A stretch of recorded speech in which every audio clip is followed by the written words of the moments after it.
Sí, Sí, correcto. Hermanos, es un gusto y un honor el tener la oportunidad de platicar con ustedes esta noche y compartir una pequeña presentación que he preparado referente al tema que Agricol me pidió desarrollar. Y el tema, hermanos, como bien dijo Agricol, es el contexto histórico y religioso en el tiempo de Jesús. Ahora, a raíz de la conferencia general, hermanos y hermanas, y de los temas que se trataron en la conferencia general y los discursos, yo modifiqué esta presentación, hermanos. Tenía yo una presentación más enfocada a la parte sociológica, a la parte política y a la parte histórica, pero el sentimiento que me dejó la conferencia general, hermanos, y principalmente el anuncio de los 2 nuevos templos en México, hermanos, este, me hizo reflexionar y sentí la inspiración de revisar esta presentación y cambiar el contenido. Entonces, voy a empezar, hermanos, hablando de lo que yo considero son los factores más significativos que coexistían en la sociedad judía del tiempo de Jesús, que hacían de Judea, no solo de Jerusalén, de Judea, y por Judea hablo de Jerusalén, de Samaria, de Belén, de todo el territorio que actualmente ocupa Israel y un poco más era lo que era la provincia romana de Judea. Y dicho por los mismos romanos, hermanos, Judea era una provincia muy conflictiva y muy difícil de gobernar. Era complicado gobernar a los judíos. Y ahorita vamos a tratar de entender los factores que generaron este tipo de estado social que era muy cambiante, muy conflictivo y muy diverso, hermanos, muy diverso. El primer punto, hermanos, del que quiero hablar es el cambio de idioma eh, que sufrió el pueblo de Israel. Bueno, ya los judíos, ya las 10 tribus ya habían sido dispersadas, pero en sí el pueblo judío, hermanos, tuvo un cambio de idioma eh, que causó que ya el pueblo en general, el pueblo judío, no tuviera acceso a los registros religiosos, porque los registros religiosos se conservaron en el idioma hebreo y así continuaron. De hecho, a la fecha, los registros religiosos de los judíos modernos están escritos en hebreo. Esa es la tradición que ellos han. Y hablo de la Mishnah y la Torá, etcétera. Esa es la tradición que ellos tienen. La escritura sagrada debe estar escrita en el idioma hebreo. Entonces, los judíos sufrieron un cambio de idioma a raíz de la cautividad babilónica. Y ellos, ahorita voy a ahondar más en esto, pero ellos de hablar hebreo, cuando fueron conquistados por Babilonia, regresaron a Jerusalén 70 años después, ya hablando un idioma que se llama arameo, hermanos. Entonces, esto fue un problema religioso fundamentalmente porque el acceso a los registros religiosos ya se limitó a una élite sacerdotal que conocemos como el Sanedrín en la época de Jesús, y por eso surge la figura de los escribas, ¿no? Los escribas y los fariseos, un grupo muy selecto, un grupo muy exclusivo de gente bilingüe que hablaba el arameo, pero que también hablaba y escribía el idioma hebreo. Entonces es un cambio muy importante, hermanos, muy importante que marca al pueblo judío por varios siglos. El segundo punto, hermanos, es el Sanedrín o podemos llamar el sumo consejo sacerdotal, es otra forma de llamarlo. El sumo consejo sacerdotal en Jerusalén, en la época de Cristo, no era un consejo de común acuerdo. Es decir, había grupos dentro del mismo Sanedrín que se formaron debido a las diferencias doctrinales y de interpretación de la ley judía. Entonces, el mismo Sanedrín no era un grupo unificado. Había fracciones dentro de él, de eso vamos a hablar en un momento. Otro punto importante, hermanos, es el de que los ritos del templo en la época de Cristo, y de hecho desde antes, hermanos, desde antes de la época de Cristo, estamos hablando de aproximadamente 200 años antes de Cristo, los ritos en el templo y el templo en sí, hermanos, ya no los veía el pueblo en general, el pueblo judío en general, ya no los veía como ritos puros que reflejaran la tradición judía en su esencia y que fueran aceptados por Dios. La evidencia de esto es la formación de un grupo del cual voy a profundizar también ahorita en un momento, un grupo que se llamaba los esenios. Este grupo precisamente se exilia voluntariamente de Jerusalén. No hay internet. No podemos entrar a YouTube. Ahí está el internet. Se exilia voluntariamente de Jerusalén y se establece a las orillas del Mar Muerto. Y ellos forman su propio culto. Entonces, los ritos en el templo se corrompieron y desafortunadamente, hermanos, también no solo se corrompieron, sino se asoció a ellos un elemento comercial que Jesucristo condenó. Vamos a hablar de esto también en un momento. Pero los ritos en el templo, los sacrificios también, los holocaustos, había un elemento ya comercializado que Jesús condenó y que le quitó la esencia pura a esta parte ceremonial de la ley de Moisés. Entonces, ese fue un problema también. Ese fue un problema también que marcó la decisión del Sanedrín para buscar la forma de matar a Jesucristo. Eso también vamos a hablar de eso en un momento. Y un punto importantísimo, hermanos, importantísimo que necesitamos mencionar es la ausencia de un profeta, hermanos. El último profeta en Israel, en Judea o en Jerusalén fue Malaquías, hermanos. Y hay opiniones al respecto, contradictorias, pero la mayoría de expertos hablan de que Malaquías terminó de escribir su libro, el libro de Malaquías, que es el último libro del Antiguo Testamento, que lo terminó de escribir por ahí del año 450 años antes de Jesucristo. Entonces, el pueblo judío careció de una figura profética por más de 400 años, hermanos. Es mucho tiempo sin un profeta, mucho tiempo sin un profeta, sin revelación directa, sin alguien que tenga la potestad y las llaves para expresar la voluntad de Dios. De ahí lo significativo de las conferencias generales, hermanos, y la bendición que de esto deriva, de poder escuchar de viva voz a alguien, y discúlpenme si me pongo sentimental, pero este es mi testimonio, hermanos.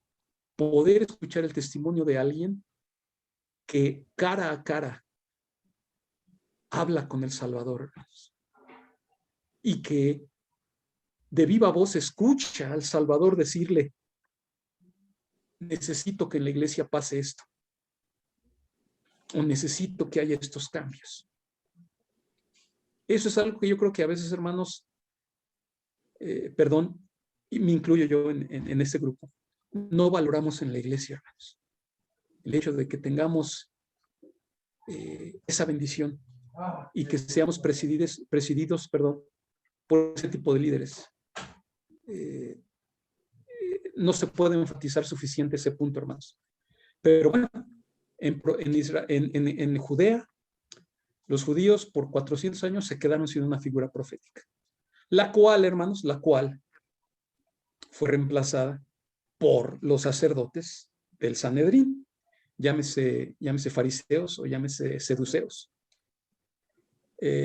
Otro punto, hermanos, es la opresión romana, hermanos, la cual fue excesivamente, si no cruel, porque el Imperio Romano permitía la adoración y la libertad de culto en las provincias que conquistaba, y eso fue bueno porque gracias a eso el cristianismo pudo florecer en esa época.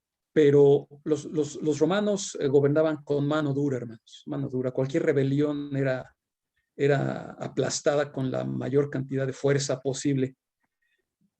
Entonces, esta parte confundió a los judíos porque la mayoría esperaba un Mesías militar, un caudillo militar, un libertador político y militar, más que un líder religioso. Entonces, esta parte confundió a los judíos y fue un factor muy desestabilizador en Judea. Y finalmente, hermanos, un punto que yo creo que debe mencionarse y que muchas veces no se considera es la influencia de la cultura griega en Judea. Normalmente pensamos o tendemos a pensar de que, bueno, Jerusalén estaba ocupada por romanos, entonces pues, en Jerusalén se hablaba el latín. No es cierto, mis hermanos. El idioma oficial de la provincia de Judea era el griego, no era el romano. Ciertamente el romano se utilizaba a nivel de gobernantes, oficiales, militares, etcétera, pero la lengua franca, la lengua común para que la gente pudiera comunicarse en esa provincia, en donde no solamente vivían judíos, hermanos. Esa también es otra de las características de esta región en la época de Cristo. Ustedes deben de saber, el ejército romano se nutría no solamente de soldados romanos.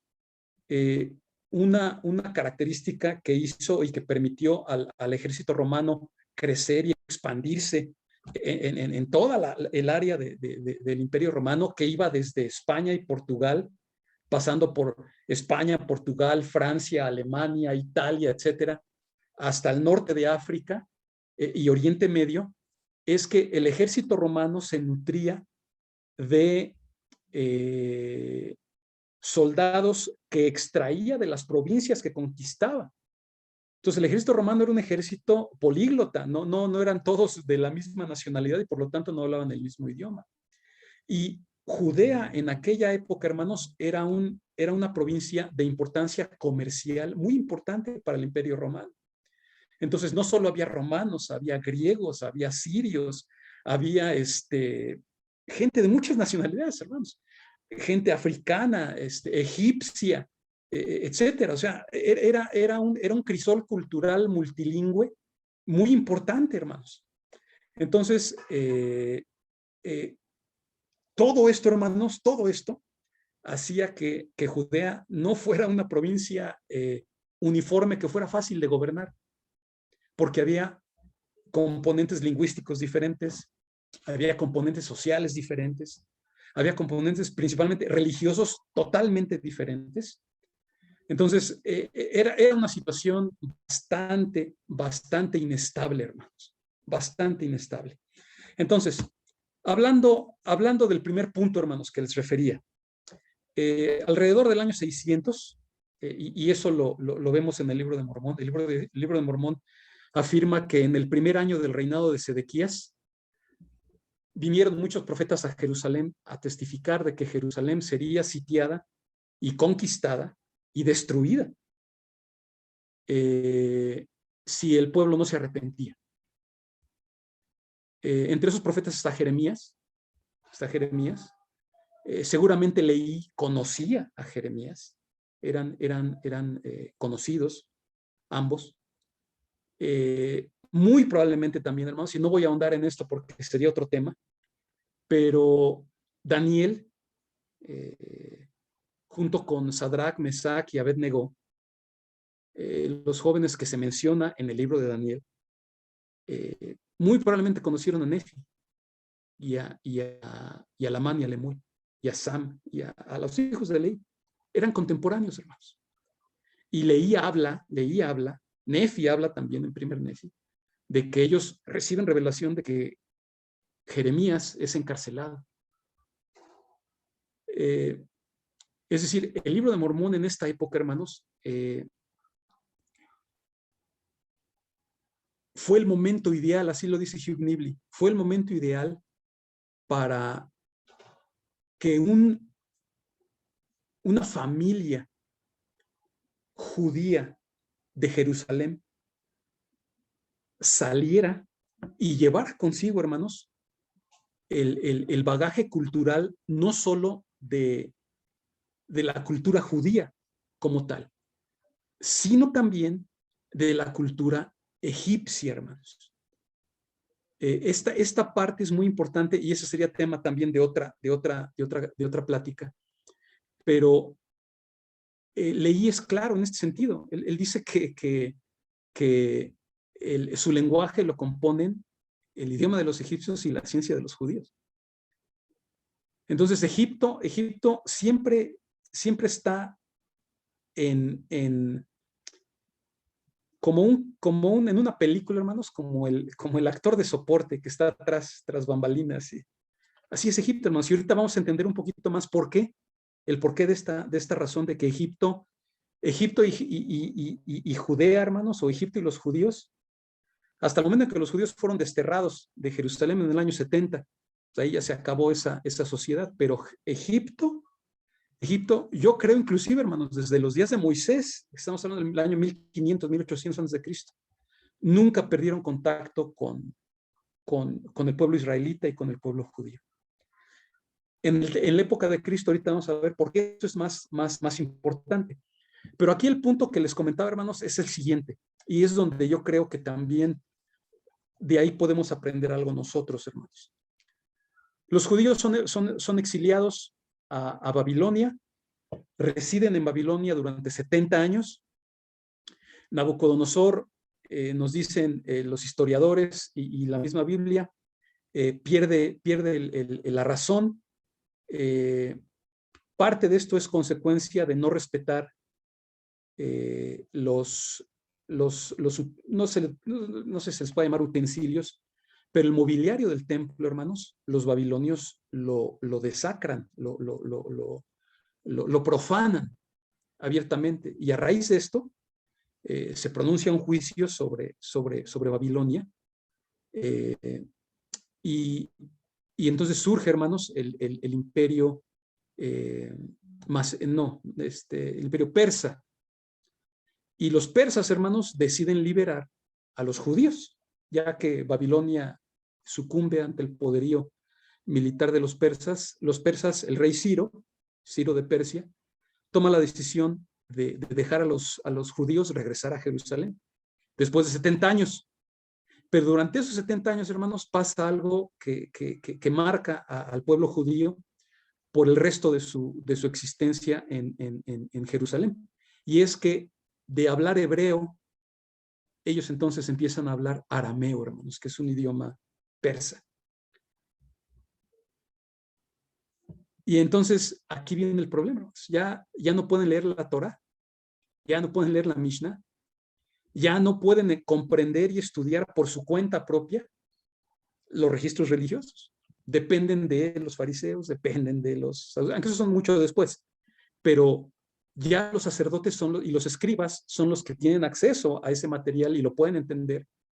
Y viene entonces también una tradición judía que tiene que ver con agregar a lo que era en la Mishnah, que era el Antiguo Testamento como tal, los escritos de Moisés, agregar interpretaciones inspiradas por parte de los rabinos, ¿verdad? Entonces, y no habiendo profeta, hermanos, pues, y no digo que esté mal, o sea, los rabinos son estudiosos de la ley y adelante, pero no son profetas, hermanos. Ese es un punto clave que necesitamos entender.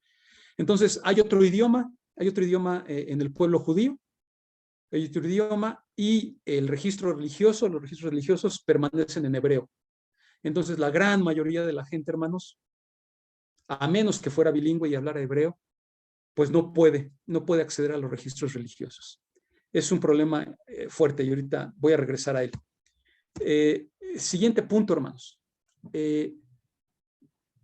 En el tiempo de Jesús había 4 grupos religiosos diferentes, hermanos, y no muy parecidos. El primero son los fariseos, a ver, déjame ver aquí que bueno, debe haber empezado con los fariseos, pero vamos a empezar con los fariseos. Los fariseos eran más que sacerdotes, hermanos, eran miembros de la élite pudiente, económicamente rica de Jerusalén. O sea, eran las mejores familias de Jerusalén, las familias más ricas de Jerusalén estaban representadas entre los fariseos. Entonces, más que sacerdotes, eran vamos a llamarles aristócratas de la sociedad judía. Pero enfocados en la Torah, está bien. Pero interesantemente, hermanos, debemos mencionar, ellos no creían en la resurrección, ni creían en la existencia de, por ejemplo, ángeles, ni de una vida después de la vida. O sea, ellos, todo se acababa después de esta vida y punto. Tampoco creen en los demonios. Es interesante que no creyendo en los demonios acusaban a Jesús de estar poseído por demonios, que sus enseñanzas estaban basadas en las enseñanzas de demonios. Pero bueno, esos eran los fariseos, hermanos. Los fariseos, que se les llamaba también Hasidim o los piadosos, que en mi opinión no tenían nada de piadosos, pero bueno, esa es otra historia. Otro grupo, hermanos, eran los seduceos, que tenían la visión opuesta de la concepción espiritual de los fariseos. Es decir, ellos sí creían que había una vida futura después de la muerte. Ellos sí creían que había una resurrección y que después de esa resurrección habría inmortalidad. Creían en la existencia de ángeles, en la existencia de demonios, en la ministración de ángeles también. Entonces, dos visiones opuestas, hermanos. Dos visiones opuestas que no permitieron, hermanos, no permitieron una congruencia doctrinal en el pueblo judío, hermanos. Entonces había judíos que también le creían a los fariseos y pues eran seguidores de los fariseos, con ese tipo de creencia. Había judíos que eran seguidores de los seduceos y bueno, tenían ese otro tipo de creencia. Entonces Jesucristo predicaba a una audiencia muy diversa, hermanos. Porque no solo había fariseos y seduceos, vean esta otra parte. Había también celotas, hermanos. Y los celotas eran fundamentalmente guerreros, hermanos. Guerreros que buscaban la liberación de Jerusalén y el rompimiento del yugo romano. Uno de los apóstoles de Jesucristo, así se le refería, Simón el Celote, porque era un miembro de esta orden de guerrilleros, caudillos, libertadores, que buscaban que los romanos se fueran a su tierra y que dejaran a Jerusalén libre para poder adorar a Dios de acuerdo con la ley de Moisés. Entonces también había otro grupo de judíos, hermanos. Los celotas eran muy populares, hermanos, extremadamente populares. Entonces había una gran parte de los judíos que también creían este tipo de propaganda política y que estaban de acuerdo, ¿verdad? Pagar impuestos y el tributo y todo esto se complicaba, hermanos. Y también, hermanos, ese es el grupo al que yo les hacía referencia hace un momento. Aproximadamente en el año 200 a.C., este grupo de los esenios personalmente se exilió y salió de Jerusalén y se establecieron en las orillas del Mar Muerto y ahí establecieron una comunidad a la que ellos se refirieron como los hijos de la luz. Estos hijos de la luz son responsables de la creación de los rollos del Mar Muerto, hermanos.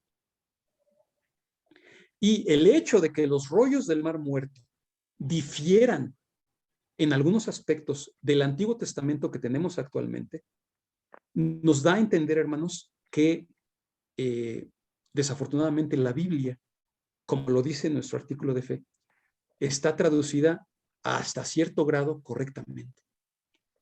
Y esto también indica, hermanos, que los esenios prefirieron exiliarse y alejarse del templo, hermanos, porque esto es muy importante para el judío. El judío sin el templo es irrelevante en su propia opinión. Ellos prefirieron renunciar al templo, hermanos, porque lo consideraban ya un culto corrupto. Prefirieron exiliarse para adorar a Dios bajo nuevos criterios, ¿verdad? O sea, entendemos que, y por los rollos del Mar Muerto entendemos que tenían un conocimiento exacto del Antiguo Testamento, de la ley de Moisés, y también de la llegada de un Mesías. Si un grupo entendía correctamente el significado del Mesías profético y del rol mesiánico de la expiación, era este grupo, hermanos. Pero desgraciadamente este grupo no estaba en Jerusalén. Entonces, se complica, hermanos. Agrícola, ¿querías comentar algo? Sí, presidente, nada más, si me permites Sí, agregar algo a lo que comentaste sobre los esenios, comentarles al grupo que dentro de los rollos del Mar Muerto se encontró un rollo que se llama la purificación. Este grupo se vestían de blanco, tenían un espacio especial para comer y a ciertas horas se purificaban, se bañaban y se purificaban. Algo similar a lo que se hacía en el templo, lo que tú mencionas, es eso. Así es, así es. Entonces, hermanos, como comentario, y no digan que es doctrina, hermanos, por favor, esto es mi opinión personal. No solamente mía, hay otros autores que hablan de esto. Muy probablemente, hermanos, Juan el Bautista, porque se dice que Juan el Bautista estaba en el desierto y que predicaba en el desierto y que Jesucristo salía al desierto. Muy probablemente, tanto Jesucristo como Juan el Bautista estuvieron algún tiempo entre los esenios y teniendo los esenios un registro religioso más, ¿cómo podría decirlo?, más fiel, fueron enseñados ahí. Es una posibilidad, no estoy diciendo que necesariamente así fue, pero es una posibilidad, hermanos, que Jesucristo y que Juan el Bautista y que algún otro, de hecho, algunos discípulos de Juan el Bautista se convirtieron en discípulos de Jesucristo. Es probable que ellos también hayan recibido instrucción por parte de los esenios, hermanos. Entonces es un grupo importante y un grupo por el que debemos estar muy agradecidos porque ellos nos dieron los rollos del Mar Muerto, hermanos, y no se han terminado de descubrir todos los rollos del Mar Muerto, ni se han terminado de traducir todos los rollos del Mar Muerto. Entonces viene mucho conocimiento gracias a la obra que ellos realizaron, hermanos. Entonces por ahí hay que otra vez, perdón por, como dicen, aquí voy a pedir el apoyo de mi maestra Celia Valderas, pero hermanos, necesitamos aprender inglés, porque todas esas traducciones están en el idioma inglés. Y va a pasar mucho tiempo para que lleguen en español. Entonces, aprendamos inglés, hermanos. Aprendamos inglés, es una invitación que yo les hago. Siguiente punto, hermanos. Los ritos del templo. Aquí está la escritura como tal, no es una opinión. Pero aquí dice claramente, hermanos, Mateo dice claramente que en el templo había gente que vendía y compraba. Había un comercio, hermanos. Un comercio pujante, sobre todo en la época de la Pascua, que es cuando eran los sacrificios principales. Pero es aquí que se vendía y se compraba, hermanos, y que había cambistas, porque yo no podía llegar al templo a comprar algún animal para el holocausto, para una ofrenda de holocausto. Yo no podría comprar un animal con dracmas, hermanos. Tenía que cambiar mis dracmas, o mi moneda judía, o mi moneda griega, o mi moneda romana, o mi moneda, la que fuera, por dinero del templo. Y al hacer esa conversión de moneda externa a dinero del templo, se cobraba una comisión. Se cobraba una comisión. Entonces ahí había una ganancia. Punto importante que menciona Flavio Josefo en su historia de los judíos, en su historia de las antigüedades de los judíos. Él dice que este dinero de los cambistas se guardaba en el templo y también se utilizaba para préstamos, evidentemente con un interés. Y esos préstamos generalmente eran solicitados por gente que por deudas se veía forzada a vender su tierra. Entonces, desafortunadamente, estos créditos se volvieron en un instrumento para oprimir a la clase baja de Israel, que eran los que generalmente tenían este tipo de deudas. Entonces, si a eso le aunamos, hermanos, las comisiones para los cambistas y el monopolio de la compra de animales para las ofrendas y holocaustos, y si detrás de esto están los sacerdotes del templo, hermanos, que reciben su porcentaje, pues no es raro que el Señor haya hecho lo que hizo. O sea, por eso los echó fuera y por eso volcó las mesas de los cambistas y las sillas, dice aquí, de los que vendían palomas. Entonces, ya no había, ya cuando, y esto desafortunadamente es el problema de cuando no hay un clero no pagado. Ya que hay dinero y que el clero se mete a manejar dineros, hermanos, ya la cosa se corrompe, se corrompe. Por eso la iglesia es sabia, hermanos, nuestra iglesia restaurada, verdadera, es sabia, hermanos. Por eso hay una iglesia de Jesucristo de los santos de los últimos días, como tal. Y es una figura legal, es una figura bien establecida. Y hay una corporación del obispado presidente de la iglesia de Jesucristo de los santos de los últimos días, que se encarga de administrar la parte temporal de la iglesia, hermanos. Todo en la iglesia es inspirado, hermanos. Todo lo que hacemos en la iglesia tiene una razón de ser y es inspirado. Es inspirado. Ahora, lo que comentaba el profeta Malaquías, por ahí del año 300, 400, hay quien dice más, inclusive que hay autores que dicen que el 500 terminó de escribir su libro, el último profeta en Israel, hermanos.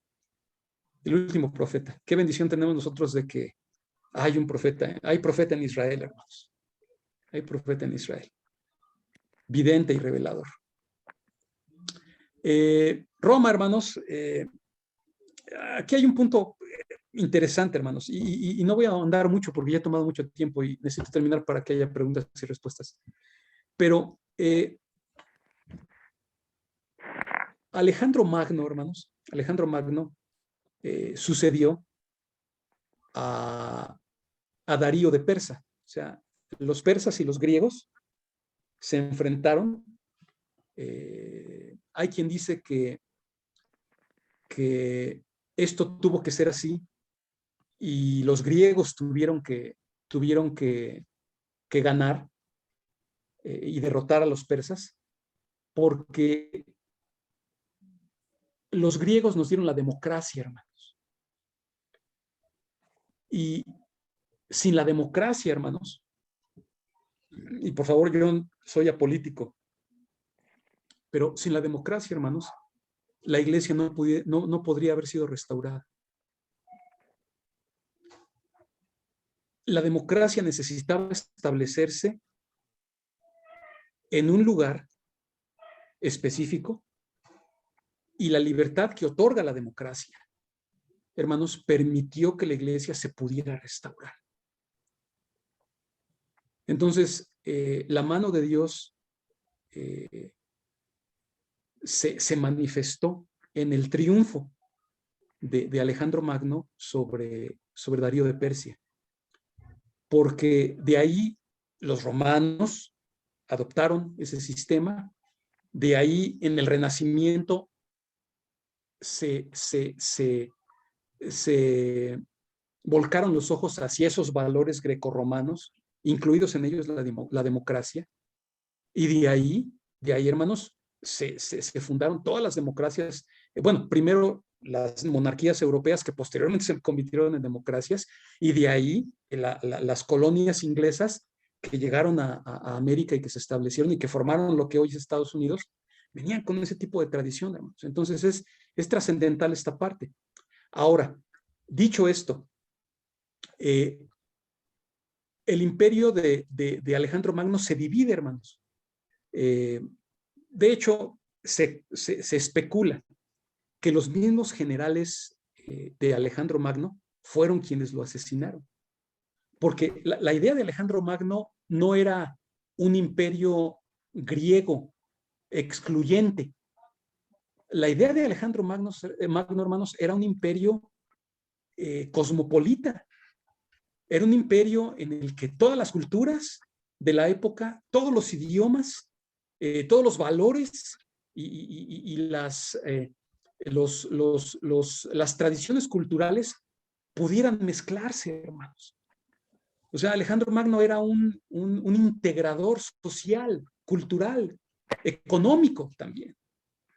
Entonces, de ahí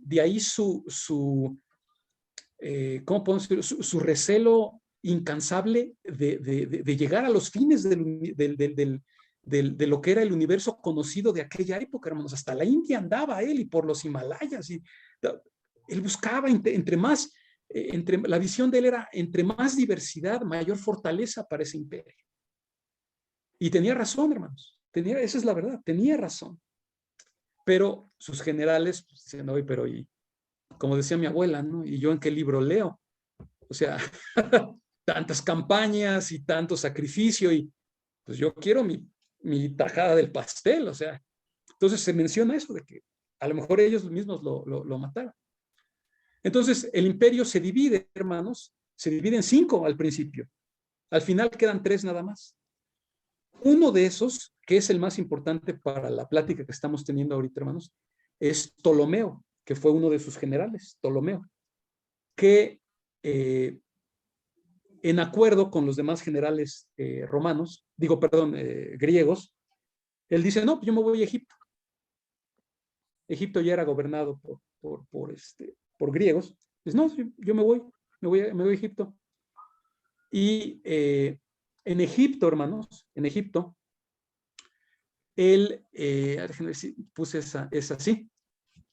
Su hijo, Ptolomeo II, que se llama Ptolomeo Filadelfio, tiene el sueño, hermanos, de la Biblioteca de Alejandría como tributo a Alejandro Magno. Y la idea de Ptolomeo Filadelfio, hermanos, era en esa Biblioteca de Alejandría, y que Alejandría, hermanos, en ese entonces, capital del imperio ptolomeico o Ptolomeo, era una ciudad más grande que Roma, hermanos. Roma apenas empezaba a surgir. Otra vez, hay opiniones diferentes, pero se dice que Alejandría tenía millones de pobladores, hermanos. O sea, era una ciudad increíble. Y ahí Filadelfio quiso, como tributo a Alejandro, construir la librería de Alejandría. Y la idea de él era tener ahí una copia de todo libro que se hubiese escrito en el mundo. Otra vez, ahí se ve el pensamiento unificador y diverso de Alejandro Magno. O sea,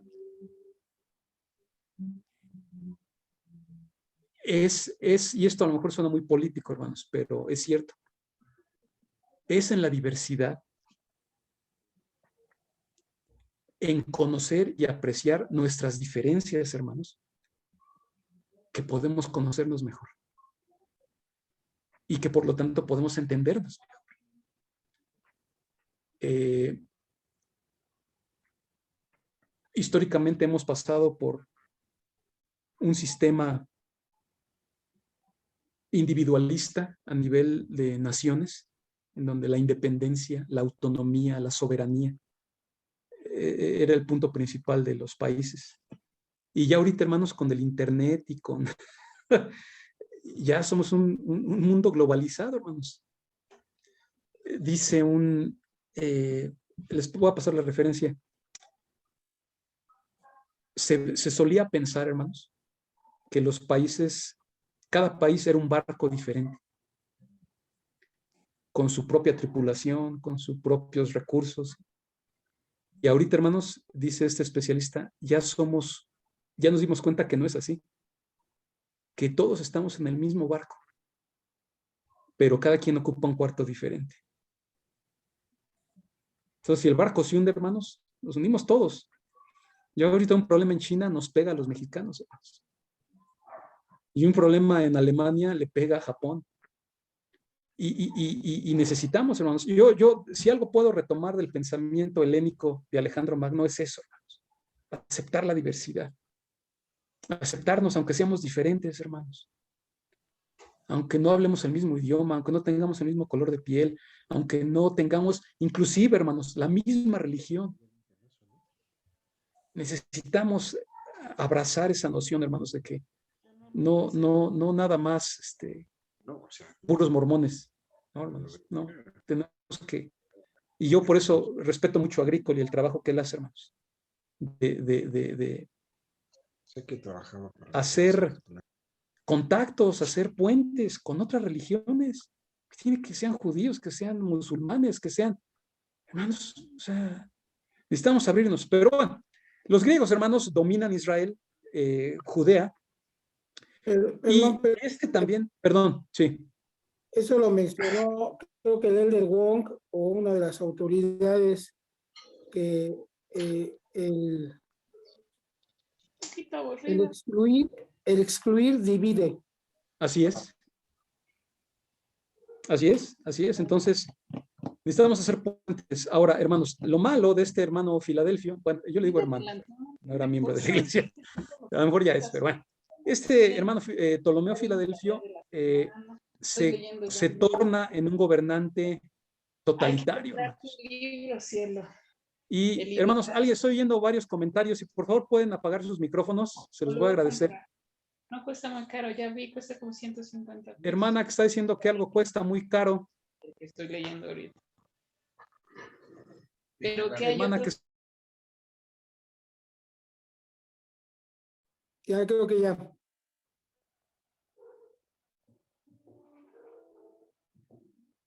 Entonces, continuamos, hermanos. Entonces, ¿por qué razón? No se sabe.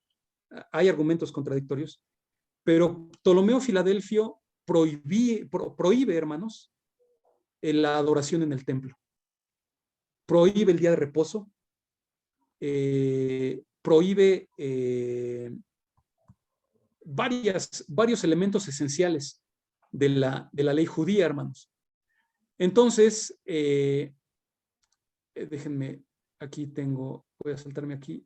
Ay, no, se me borró esa, pero bueno. Pero hermanos, entonces, al pasar esto y que los judíos ya no pueden adorar en el templo, e inclusive, hermanos, va más allá este hermano Ptolomeo Filadelfio, pide que en el templo se construya una imagen de Zeus, el dios principal griego. Entonces, es la gota que derrama el vaso, hermanos. Y los judíos inician una revuelta, la revuelta de los macabeos, y esto debe entenderse en ese contexto, hermanos. Ya para esta época, Grecia empezaba a decaer, hermanos. Grecia era un imperio dividido. Estaban los Ptolomeos, los Selúcidas. Un imperio dividido cae, hermanos. Y Roma empezaba a surgir, hermanos. Entonces, cuando esta revuelta liderada por los macabeos expulsa a los griegos de Jerusalén, hermanos, lo hacen ya con un pueblo griego en decadencia, hermanos, militarmente hablando. Pero lo logran, ya se puede. Y por cierto tiempo permanecen libres de cualquier poder externo hasta que llegan los romanos. Ahora, debo de decir lo siguiente, hermanos. Roma, con todo y lo que se puede decir, la crueldad, las crucifixiones, etcétera. Roma permitió a los judíos adorar en el templo. Roma permitió que el templo fuera reconstruido. Roma permitió que los oficiales religiosos judíos ejercieran influencia sobre el pueblo común. O sea, algo que debemos de agradecer a los romanos es esa libertad religiosa que permitió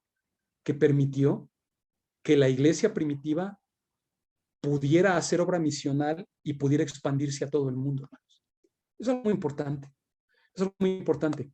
Pero también, hermanos, un punto importante que debo de mencionar y perdón aquí por se me traspapelaron las hojas de la presentación. Un punto importante que debo mencionar, hermanos, es este. Como yo les comentaba, se pudiera pensar que el idioma oficial en Judea era el romano, o el latín, más bien, perdón. No era así, hermanos. No era así. El idioma oficial de la provincia de Judea era el griego koine, que es una forma de decir griego antiguo. Porque ya los griegos ya habían, el imperio griego ya había dejado de ser. Pero aquí viene un punto importante, hermanos, de la influencia griega, sobre todo para Jesucristo. Voy a mover aquí esta parte para que vean el mapa completamente.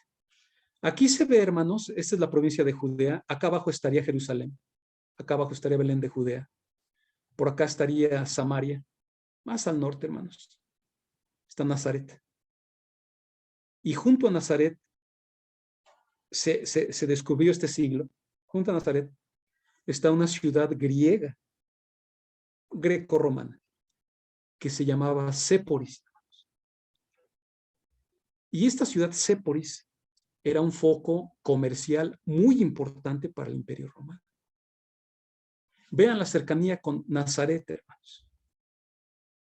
¿Y quién me dice cuál era la ocupación laboral de Jesucristo, hermanos? Carpintero. Carpintero. En griego, hermanos, la palabra carpintero no significa lo que significa para nosotros actualmente. Nosotros lo entendemos como alguien que trabaja solamente la madera. Y ya.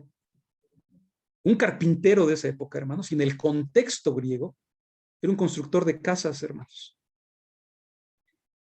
Lo que ahorita podemos llamar un arquitecto, un ingeniero civil. Y la cercanía de Nazaret con Séporis, hermanos, hace pensar a muchos eruditos que Jesucristo y José, su padre adoptivo, trabajaron en Séporis.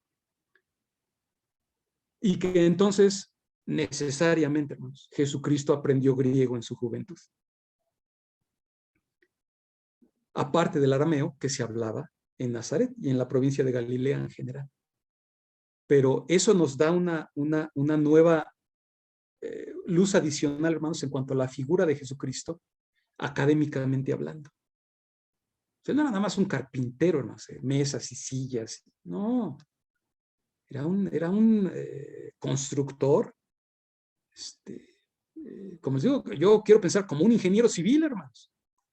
Y ustedes saben, los que hemos estudiado ingeniería, los cálculos que se necesitan realizar para medir estructura de suelos y resistencia de materiales, y ya estamos hablando de cálculo diferencial integral, hermanos. O sea, ya es otra situación. Entonces, esto a mí me gusta, hermanos, porque Cristo era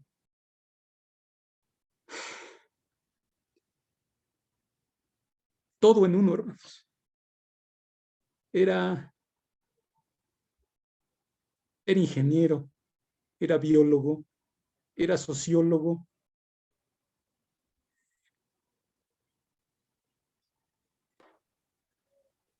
La plenitud, hermanos, de la ciencia era de él.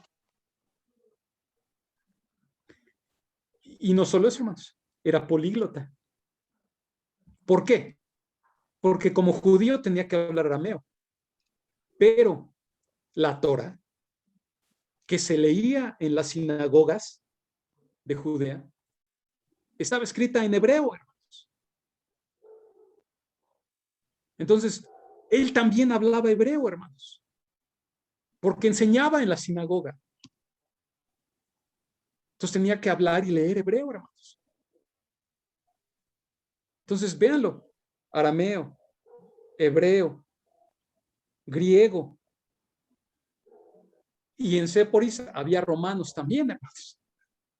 Entonces, como cliente, más bien como proveedor de servicios, si quería trabajar para los romanos, ¿qué tenía que aprender, hermanos? Pues latín. Véanlo ahí, hermanos. ¿Cuántos idiomas?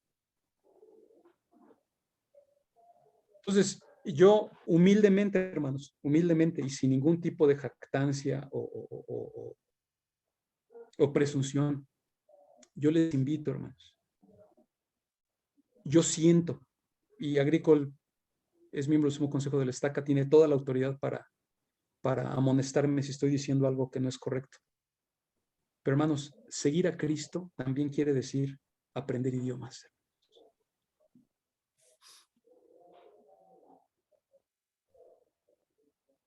Ese es mi testimonio, hermanos. Porque me tocó presidir una estaca donde teníamos que hablar 2 idiomas.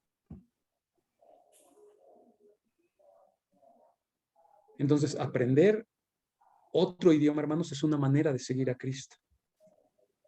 Y nunca se es muy viejo, hermanos, para aprender otro idioma. Les puse aquí una imagen, hermanos, que no le hace justicia a la imagen real, pero Perdón, Reyes, sí, el profeta habla mínimo tres idiomas: español, chino e inglés. así debe ser, así debe ser. Yo, hermanos, perdónenme que me salga del tema, pero nuestros hijos, hermanos, ¿a dónde les va a tocar ir a servir la misión? O sea, el día que China abra sus fronteras para la iglesia y que empiece a aceptar misioneros, ¿no será necesario aprender chino? Hermanos, el día que los países árabes abran sus puertas, el día que Europa, hermanos, se sensibilice y que de hecho hay quien dice que por eso el COVID, hermanos, ahorita. Los europeos son gente culta, gente estudiada, gente leída, que precisamente por esa cultura a veces parece que no necesitan a Dios. Quiero ver después de la pandemia.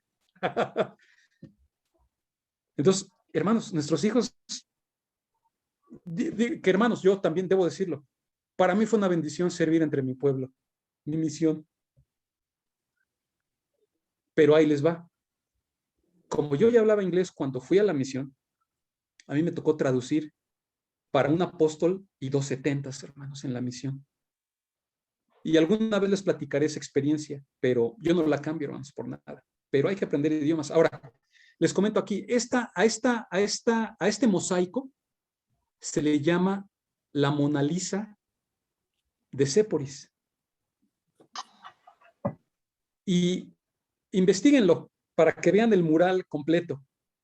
Hermanos, era una ciudad muy pudiente, con mucho dinero, mucha cultura. Y esto es un mosaico. O sea, son pedacitos de mosaico que se van pegando. A mí me gusta pensar que Jesucristo y su papá José también haciendo este tipo de trabajo. Es decir, es una tragedia que no tengamos el contexto completo de la vida de Cristo de los 12 a los 30 años. Pero yo considero, hermanos, que se ha tratado de pintar un Jesús muy humilde, muy pobre, muy inculto, y yo no creo que haya sido así, hermanos. Yo no creo que haya sido así.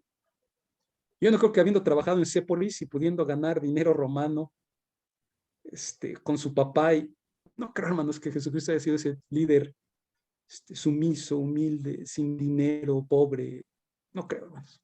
No creo. Pero bueno, esa es mi opinión. Ahora, hermanos, un punto importante también que debo de mencionar en cuanto a los griegos, hermanos, y del que no se habla mucho, pero Grecia, hermanos, con todo y lo que logró en cuanto a filosofía, democracia, etcétera, tenía un problema moral muy fuerte, hermanos, muy fuerte. Este fresco que ven ustedes aquí representa una práctica común entre los griegos, sobre todo los griegos ricos. Y esa práctica es de que, aparte de tener una esposa legítima y legalmente casada, el marco jurídico griego permitía que un hombre pudiera tener como amante a un adolescente y permitía de manera legal las relaciones sexuales entre ese hombre casado con un adolescente. Los que hayan visto esta película de 300, ahí lo dice de manera muy clara el rey Leónidas. Se refiere a los griegos como amantes de adolescentes. Así los llaman. Entonces, hermanos, ¿esto qué promovía? Pues la homosexualidad. De hecho, en la Ilíada, hermanos, el texto como tal, se habla de que Aquiles y Patroclo eran amantes de este tipo. O sea, Patroclo era un joven adolescente y Aquiles, ya siendo un hombre soldado, formado, maduro, tiene ese tipo de relación. En la película de Troya se las venden, no la venden como que era su primo. Y no, hermanos, no, eso era bien común. Era bien común entre los griegos. Y también en la parte de las mujeres, hermanos, las sacerdotisas, que un número considerable de las diferentes deidades griegas,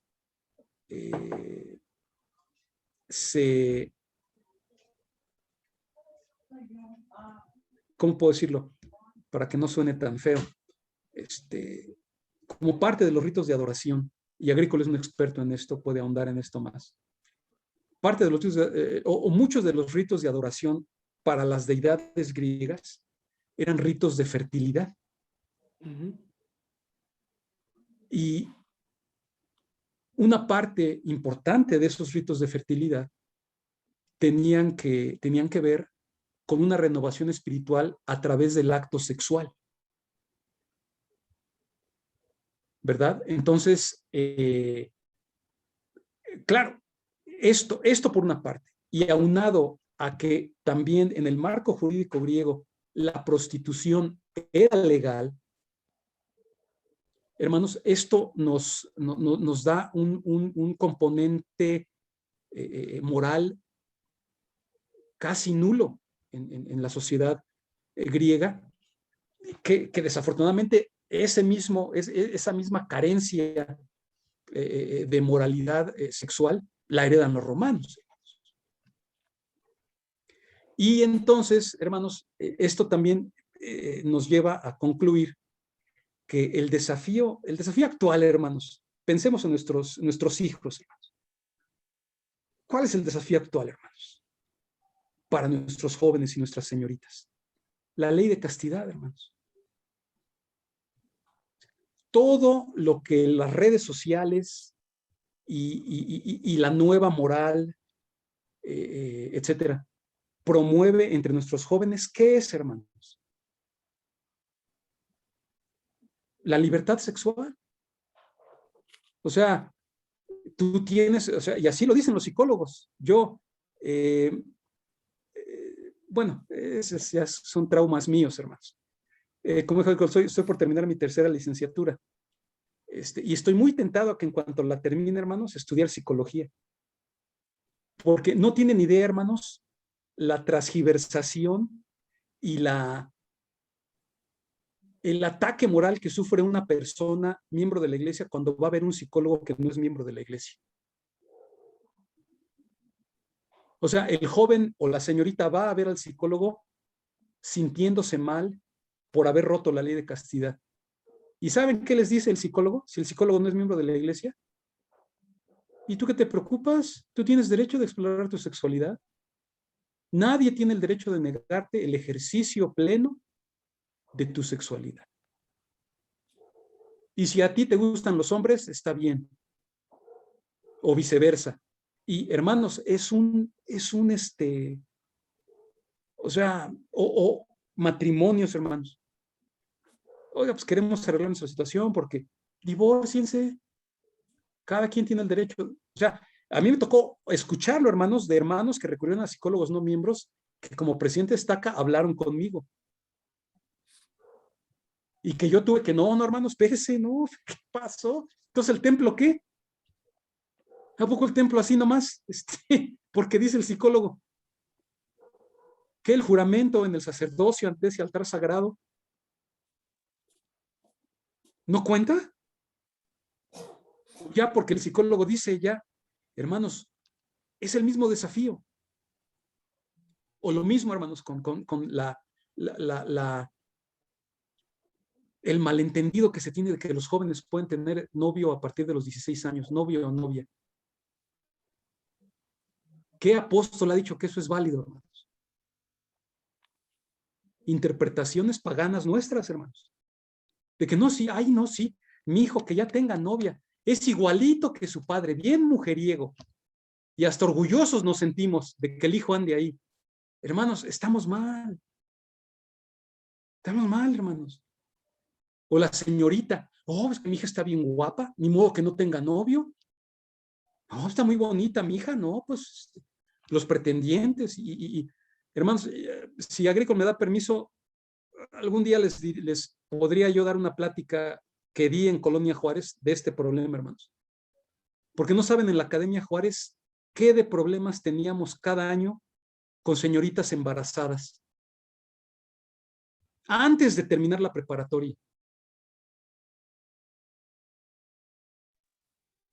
Y yo sé que se ponen, hermanos, en Colonia Juárez, en la Academia Juárez había eso, cada año. Señoritas embarazadas porque sí, a los 16 ya puedo tener novio y ya tengo derecho de, hermanos, estamos mal. ¿Cuál debe ser la prioridad de cualquier hombre y mujer joven? Y eso se los doy como consejo como padres, hermanos, que tengan hijos jóvenes. A los 12 años platicar con ellos y tu prioridad es prepararte para ir a la misión. Ya que regreses de la misión, ya es otra cosa. Pero como hombre y mujer joven de la iglesia, si entendemos el llamado del profeta de congregar a Israel y la invitación que le hizo a los jóvenes de participar en el congregamiento de Israel, hermanos, no hay lugar en nuestra juventud para los novios o las novias antes de los 18 años. Eso es apostasía pura. Pero bueno, hermanos, no quiero alejarme más de esto, pero ese es el punto, hermanos. Entonces imagínense una sociedad, los celotes, los fariseos, los seduceos, los griegos que andan en su inmoralidad y, hermanos, ¿en dónde iba a tomar fuerza el mensaje que Jesucristo traía para el pueblo judío, hermanos? Complicado, hermanos, complicado. Era una batalla que ya estaba perdida, hermanos. ¿Qué tuvo que pasar? Cierto tiempo para que esto penetrara el intelecto y el corazón de los judíos, y ya para cuando Pablo, para cuando Pedro, para cuando ya los apóstoles iniciaron su ministerio, que fue décadas después del ministerio de Jesucristo, ya el evangelio pudiera ser abrazado. Y que también viene un punto importante, hermanos, que desafortunadamente fue mayormente abrazado y mejor recibido entre los gentiles, las ciudades griegas y romanas, que entre los mismos judíos. Una contradicción muy interesante, hermanos, muy interesante, que Jesucristo vino a los judíos y fueron los que menos lo recibieron. Ahora, hermanos, viene aquí este punto que es con el que quiero terminar. Hermanos, el libro de Mormón dice que ningún otro pueblo hubiera sacrificado a su Redentor. Que si los milagros que se realizaron entre los judíos se hubieran realizado entre cualquier otro pueblo, ese pueblo hubiera aceptado al Salvador y lo hubieran aceptado como su Redentor. llama la atención, hermanos, estas dos imágenes, que un día después de que Jesucristo fue recibido con alabanzas y yo me imagino cánticos en Jerusalén como el Redentor, como el que cumplía la profecía de Zacarías 9:9 de que el Redentor entraría a Jerusalén montado en un asno, no como general, sino como siervo, en un asno, un animal de servicio. Ahí se cumple esa promesa, hermanos, en la entrada triunfal a Jerusalén. Y que mucha de esa gente, hermanos, que lo recibió como el Salvador, cuando fue el juicio con Pilatos, hermanos, haya pedido su muerte y haya escogido que Pilato liberara a Barrabás en lugar de Jesucristo. Y que con toda el descaro hayan dicho, sea su sangre sobre nosotros y sobre nuestros hijos. Es impresionante, hermanos. Ahora, lo que dice Mateo es de que quien convenció al pueblo de asumir esta responsabilidad de la sangre de Cristo sobre ellos fueron los fariseos. Ahora, ¿por qué un pueblo puede ser tan influenciable, hermanos? ¿Por qué un día está el pueblo recibiendo a Cristo como su Salvador y al día siguiente lo está pidiendo que lo crucifiquen? Porque no hay un testimonio cimentado en las Escrituras, hermanos. Estos judíos dependían de lo que los sacerdotes les dijeran. Y de ahí, hermanos, también entonces la importancia para nosotros de que nuestro testimonio esté al día, hermanos. De que no vivamos con luz prestada. De que las palabras de los profetas, hermanos, estén selladas en nuestras mentes y nuestros corazones. Si los judíos hubieran tenido acceso a las Escrituras, hermanos, a leerlas, a fortalecer sus testimonios a través del estudio de la Escritura, esto no creo que hubiera pasado, hermanos. ¿Y por qué lo digo, hermanos? Porque eso no pasó en América. El profeta Abinadí, hermanos, y ese es también tema de una clase, Abinadí predicó y fue muerto y solamente pudo convertir a una persona. Pero esa persona que él convirtió llegó a ser el sumo sacerdote, presidente de la iglesia, de toda la iglesia en la tierra de Israel, como el profeta actual. Y yo tengo el testimonio, hermanos, de que Alma, que escribió las palabras de Abinadí, se aseguró de que esas palabras llegaran a todo el pueblo, hermanos. Y por esto, hermanos, los nefitas entendían perfectamente que la ley de Moisés tenía una naturaleza temporal, que la ley de Moisés no garantizaba la exaltación, que era un rito para enfocarnos en Cristo, pero no era la salvación que Cristo iba a proveer. Abinadí explicó de manera bien clara, hermanos. Él dijo, nuestro Salvador es un Salvador espiritual. No es un caudillo romano, no es un caudillo militar, no es un general, no es un... aquí, sacerdote Fernando Montes, sacerdote católico, dice esto. Dice, el pueblo tenía 3 visiones. Los fariseos pensaban en Cristo como alguien que iba a volver a establecer la ley de Moisés en plenitud. Estaban mal, la ley de Moisés iba de salida ya, pero ellos pensaban que Cristo iba a ser ese sacerdote renovador del orden mosaico, ¿verdad? Dice aquí, los celotas, que es el otro grupo del que hablamos, esperaban un guerrero, un general, alguien que acabara con los romanos y le diera libertad a los judíos. Tampoco era esta su misión. Y los esenios, ellos sí esperaban un sacerdote de un culto nuevo. Desafortunadamente los esenios, como comenté hace un momento, estaban fuera de Jerusalén, hermanos. Entonces fue la tormenta perfecta, hermanos. Varios factores que se conjuntaron para que Cristo cumpliera su misión, hermanos, que era la de morir por nosotros, ser,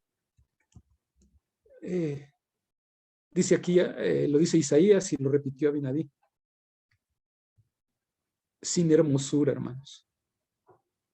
Lo vieron y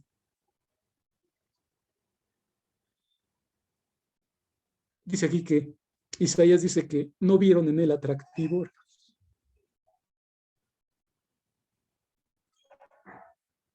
Y nosotros, hermanos, con lo que los dejo, hermanos, como reflexión final, es también no nos confundamos, hermanos. ¿Qué es lo que importa, hermanos? Estar preparados para recibir a Jesucristo por segunda vez. Participar como nos invitó el profeta, nuestro profeta, Russell M. Nelson, en la congregación de Israel, hermanos. No nos dejemos llevar por vientos de política, hermanos, o por vientos ideológicos, o por vientos. Lo que importa, hermanos, lo que importa es lo que les acabo de comentar. Para nuestros hijos, varones y señoritas jóvenes, darles la mejor preparación posible para que puedan servir al Señor una misión honorable. Nosotros debemos hacer nuestra parte y prepararnos para esta venida, hermanos. Que no falta mucho. No falta mucho. No falta mucho. Ya va a haber 2 nuevos templos en México, hermanos. Y el profeta Kimball profetizó que floreceremos como la rosa en el desierto, hermanos.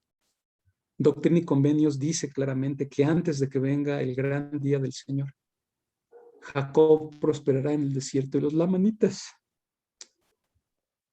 florecerán como la rosa. Hermanos, nosotros ya vamos de salida. Y hablo de la generación de Agrícola y mía, hermanos. Aquí veo otros muy jóvenes. Hermanos, yo me gusta pensar. A mí no me va a tocar verlo, muy probablemente. Pero a mis hijos, hermanos, a los hijos de Agrícola, los hijos de ustedes que ahorita sean adolescentes, hermanos, les va a tocar preparar la tierra para recibir al Salvador en el milenio. Hermanos, la iglesia es verdadera. Cristo es nuestro Redentor. Cristo es una figura histórica que creo yo es la más malentendida. Pero gracias a la restauración y al ministerio profético de nuestros líderes, hermanos, podemos entender a Cristo en plenitud. Podemos acercarnos a Él en plenitud. Que el Señor les bendiga, hermanos. Dejo esto en nombre de Jesucristo. Amén. Amén. Pues muchas gracias, presidente Reyes. Una conferencia maravillosa, llena de conocimiento, de sentimientos, de experiencias. Y bueno, no sé si usted ya se incorporó, Robert, si no está su esposa para que pueda ella dirigir las preguntas y respuestas, y si no está la hermana Navarro, Héctor, por favor, sí, para que podamos el tiempo de las preguntas. Robert, Riel o Héctor. Adelante, hermanos, adelante. Ok, vamos, aquí tenemos una pregunta de Angélica. ¿Cuántos idiomas pudo haber hablado El Salvador? Bueno, como lo mencioné, por ser judío hablaba arameo. Por su trabajo, griego y latín. Y por las escrituras que estaban escritas en hebreo, yo digo que al menos 4. Al menos, porque como les comenté, Séforis era una ciudad cosmopolita multicultural. Eso Entonces es. ahí seguramente había ciudadanos o comerciantes de otras regiones. Entonces pudo ser que también hubiera aprendido otros idiomas, hermanos. Ahora, un punto importante que hay que entender, hermanos, es que Jesucristo, no sabemos qué pasó con él de los 12 a los 30, hermanos. O sea, hay mucha especulación.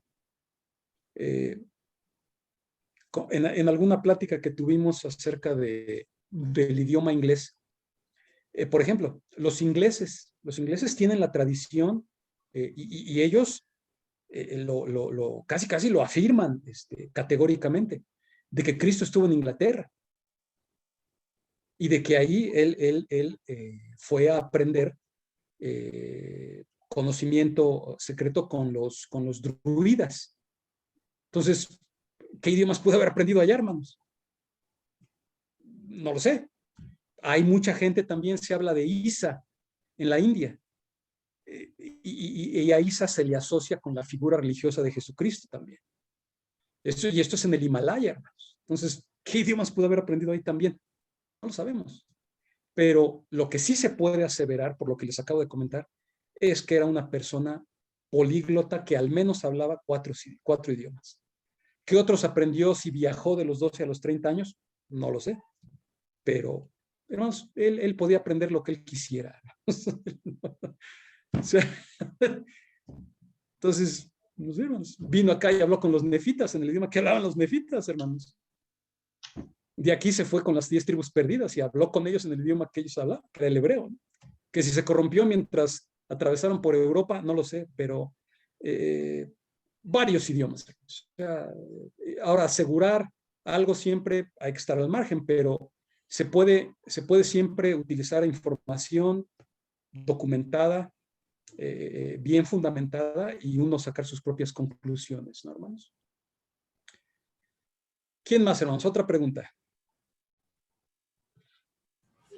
No veo más preguntas en el chat, hermanos. Ok. ¿Alguien tiene más otra pregunta? Aprovechen. El hermano Enrique Castro levantó la mano. Adelante, hermano Castro. Usted ya lo mencionó y por eso volví a bajar la mano, pero solamente era notar que yo pienso que él dominaba todos los idiomas. Porque cómo es que vino a hablar aquí, no sé, azteca, maya, o náhuatl, mexica, otomí, les habló a los pueblos de Zarahemla y también las 10 tribus perdidas. Ese era mi comentario, pero usted ya lo mencionó. Muchas gracias por compartir su conocimiento. No, hermano, no, muchas gracias a usted. De hecho, ya me hizo acordarme de otro detalle importante, hermanos. Le voy a mandar a Agrícola ese artículo. Pero increíble, hermanos, increíble. Hay una tradición oral en Rusia, hermanos, de que Jesucristo visitó también Rusia, hermanos. En la época en la que en el libro de Mormón se habla de que fue con las tribus perdidas. Vean qué interesante, hermanos. ¿O será que las tribus perdidas están en Rusia? ¿O por ahí? ¿O algún remanente de las tribus? No lo sabemos, hermanos. Pero aún los rusos, así como los ingleses, también dicen, no, Cristo vino aquí y aquí estuvo entre nosotros. Llama la atención, hermanos, que a pesar de que Rusia fue comunista por varias décadas, la iglesia ortodoxa griega permaneció vigente en Rusia, hermanos, a la fecha. Y que es la iglesia ortodoxa griega es digamos, una extensión de la iglesia católica apostólica romana, más antigua. Entonces, es muy interesante, hermanos. Todos estos temas son apasionantes y si uno se empieza a leer, hermanos, no acaba, no alcanzan las horas del día para investigar y para aprender de todo esto. Así es, mis hermanos. ¿Alguna otra pregunta, hermanos, que tengan? ¿O comentario? ¿Queja? No, quejas no, pero comentario, hermanos. Hermano Reyes, yo, Isaías. Sí. Sí, bueno, Estaba atento a toda la conversación que has tenido respecto a la historia de la época de El Salvador. Y me parecen datos muy interesantes que desconocía y me hace revalorar varias cosas tal como se han dicho.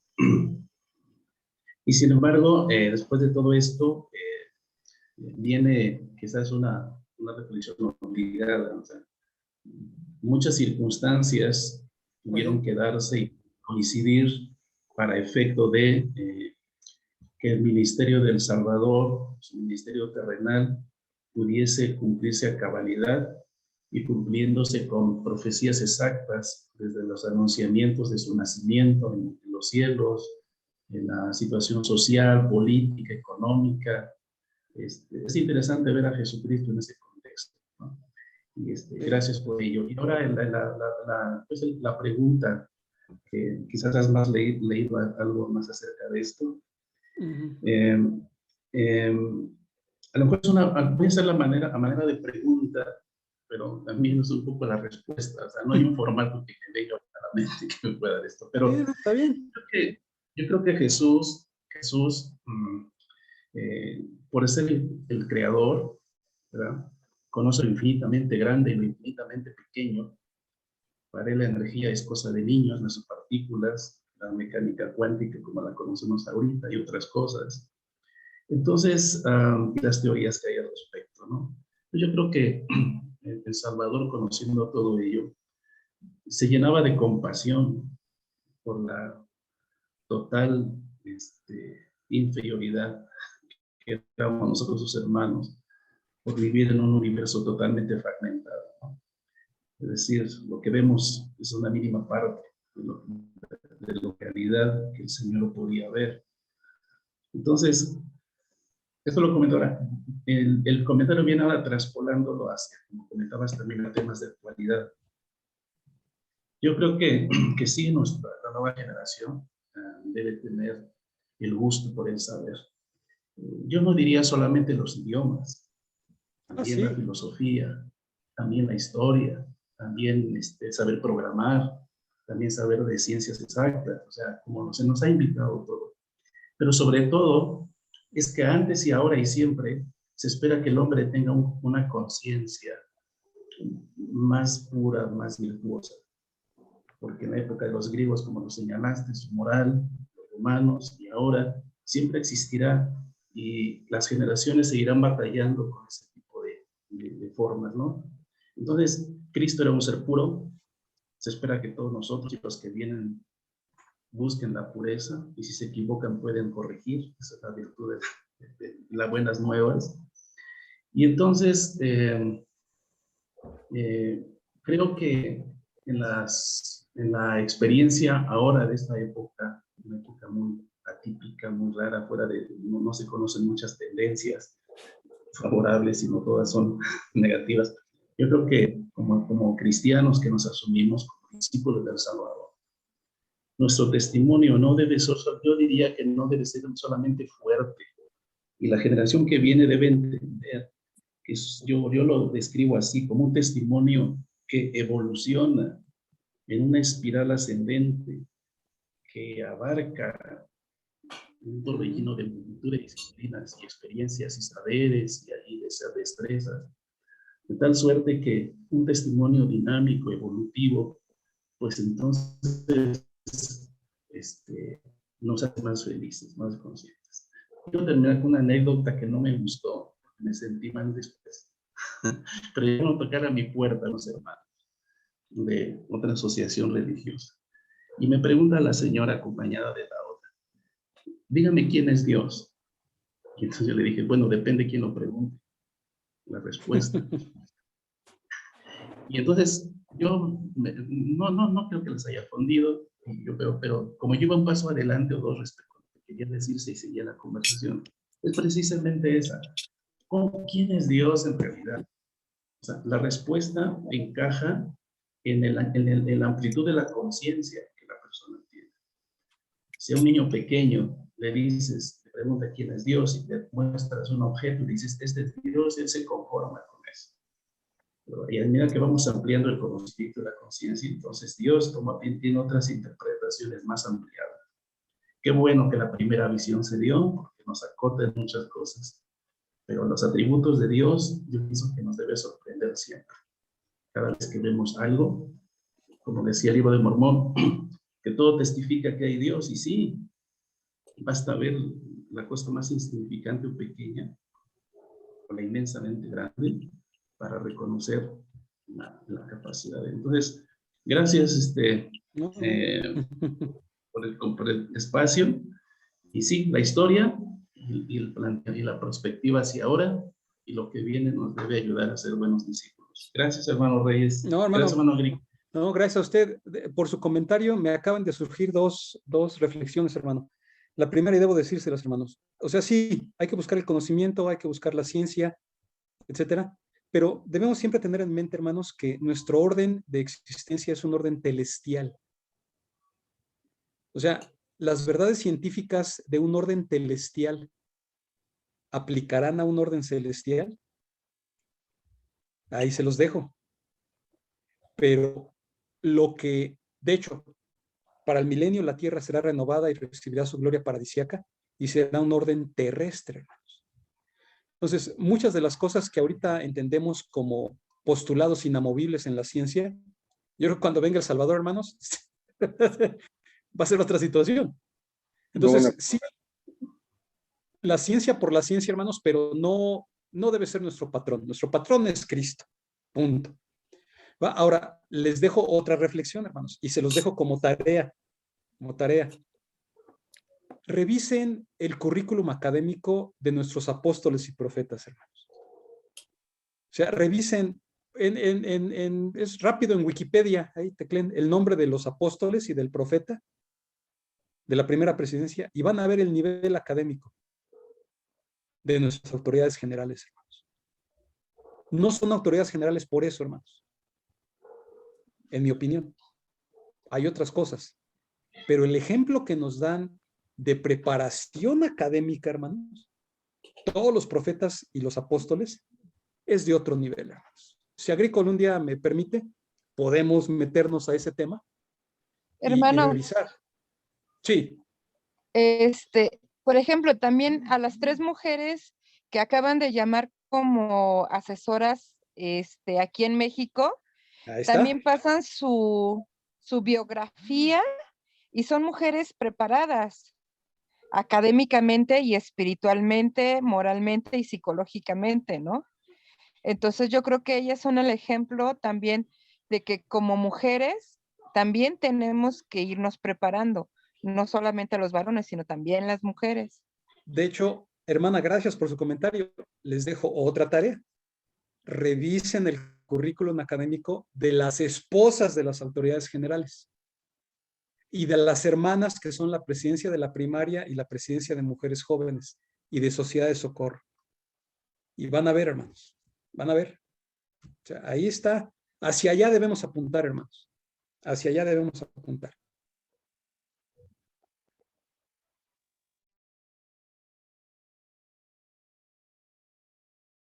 Bueno, aquí ya llegué, hermano Auricol. No sé si haya algún otro comentario, alguna otra pregunta que quisieran decir. Sí, una hermana estaba por hacer una pregunta. Solo quería saber qué opinión tiene usted de que el presidente Ox nos pide que, bueno, yo así entendí que entremos a la política, a que tengamos participación. Mire, hermana, como yo le comentaba, yo soy apolítico. Y yo soy de la opinión personal de que nuestra Constitución también fue inspirada. Está basada en la Constitución norteamericana, pero también fue inspirada. Y hay un punto en particular en la Constitución mexicana que a mí me parece muy significativo. Aquí debe haber algún abogado, corríjame por favor si estoy mal, pero la ley mexicana no permite que un ministro religioso sea elegible para un puesto político. ¿Es correcto, Agricol? ¿Sí va?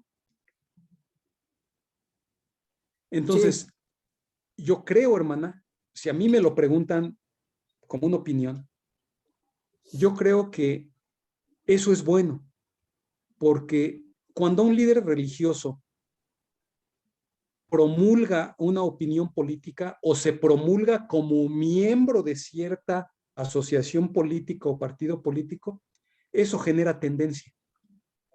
O sea, si el hermano, entonces yo también. Eso no está bien, creo yo, en mi muy humilde opinión. Yo creo que los líderes religiosos somos líderes religiosos y ahí nos debemos de quedar.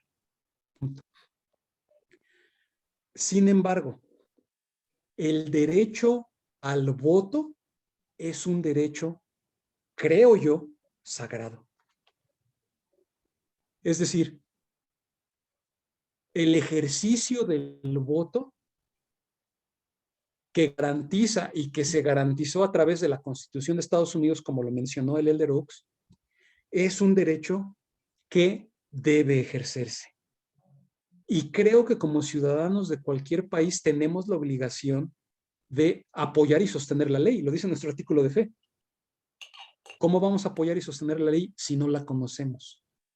Si no nos informamos acerca de quiénes son nuestros gobernantes, cuál es el que nos parece que es la mejor opción para que la iglesia florezca, para que yo pueda tener bienestar, etcétera. Y conste, no estoy hablando de ningún partido político en especial, pero creo que sí, como miembros de la iglesia, necesitamos ejercer ese derecho de manera responsable, estudiando y familiarizándonos con las diferentes tendencias disponibles en cada uno de nuestros países. Ahora, yo sé que como mexicanos nos cuesta trabajo a veces aceptar la relación histórica con Estados Unidos. Porfirio Díaz dijo muy elocuentemente, vivimos tan lejos de Dios y tan cerca de Estados Unidos. Y hablo de políticos, hermano, no de líderes de la iglesia. Claro. Que, hermanos, yo sí considero eso, hermanos. O sea, con todo respeto para los historiadores mexicanos y para los nacionalistas mexicanos. La iglesia no pudo haberse restaurado en otro país que no fuera Estados Unidos, hermanos. Imagínense a José Smith en México, hermanos, con Morelos diciendo que la religión oficial del imperio mexicano es la religión católica. ¿Cuánto hubiera durado José Smith aquí en México? O en cualquier lugar de Latinoamérica. Más. En Europa con los reyes absolutistas. A ver, pues podíamos. Estados Unidos era necesario que se estableciera como una nación libre y soberana. Y aquí, discúlpenme, hermanos, por lo que voy a decir también, pero esa es mi opinión, le estoy dando mi opinión. Fue necesario que México perdiera todo el territorio que Estados Unidos le quitó.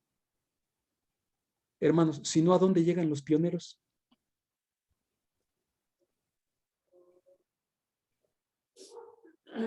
¿Por qué llegaron ahí? Porque era un lugar que ya no estaba bajo la influencia del gobierno norteamericano. Ya después se anexaron. Pero todo tiene un propósito, hermanos. Todo en la historia tiene un propósito y encaja cuando lo entendemos desde una perspectiva espiritual. Pero yo estoy de acuerdo con el Elder Oaks totalmente en cuanto a que el derecho al voto debe ejercerse y debe ejercerse de manera responsable, sin hacer propaganda política dentro de la iglesia. Es el punto, creo yo, que es el importante. O sea, yo puedo investigar, yo puedo,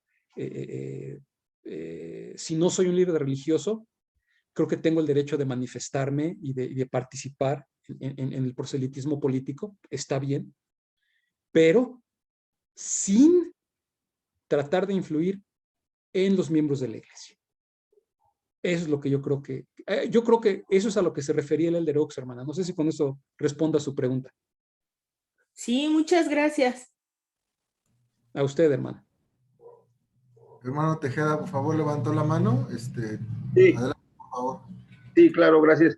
Yo tengo un comentario y una pregunta por usted, hermano. Sí. El comentario es que, bueno, yo formé hace ya algo de tiempo parte de una presidencia de Estaca como secretario. Y respecto a lo que hablaba de los idiomas, de todo eso, y en específico del chino, recuerdo muy bien, y eso sí no se me olvida, llegó un boletín, llegó en esas hojitas, ¿no? Que decían, dirigida a presidentes y no sé qué más.